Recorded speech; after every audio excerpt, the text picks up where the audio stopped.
Le phénix et l'éphémère.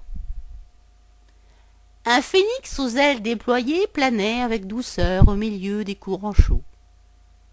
Volant haut sans crainte du soleil, car cette bête fabuleuse est l'amie du feu et de la cendre.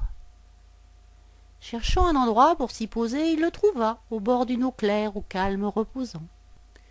Sur un rocher, il surplombait cette étendue qui s'offrait à lui, lui qui attendait son heure.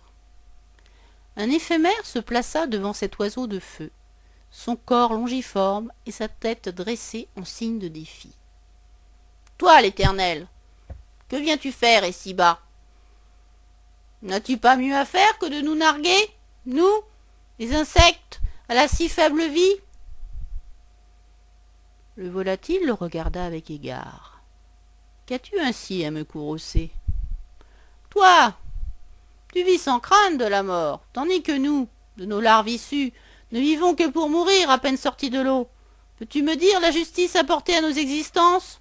Le sais-tu, toi qui dois vivre depuis l'éternité? Sache que la tâche qui t'est dévolue dans ce monde, malgré le court instant qui t'est accordé, est essentielle à la bonne marche de nos vies.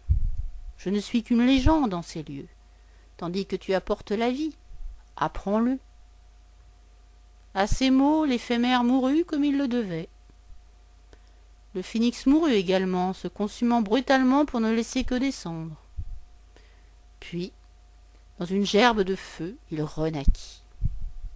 À son réveil, il avala le corps de l'insecte devenu utile à son appétit, ainsi que ses frères, jonchant par milliers le sol autour de lui. D'autres le suivirent devant cette abondance nourricière. Puis, le festin fini, ceux qui n'avaient pas trouvé preneur se retrouvèrent à nourrir la terre, l'enrichissant pour les plantes alentours. Là ne s'arrêtait pas l'action de ces éphémères, car de sa présence dans cette eau, le voisinage savait pouvoir y boire sans traîtrise. Ainsi servait cet insecte à la vie si courte, mais à l'utilité si grande.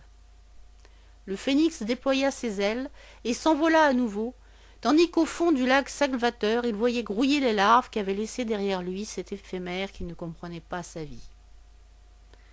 Apprenez, mes frères, que l'importance d'une vie n'est que le produit de ses actions.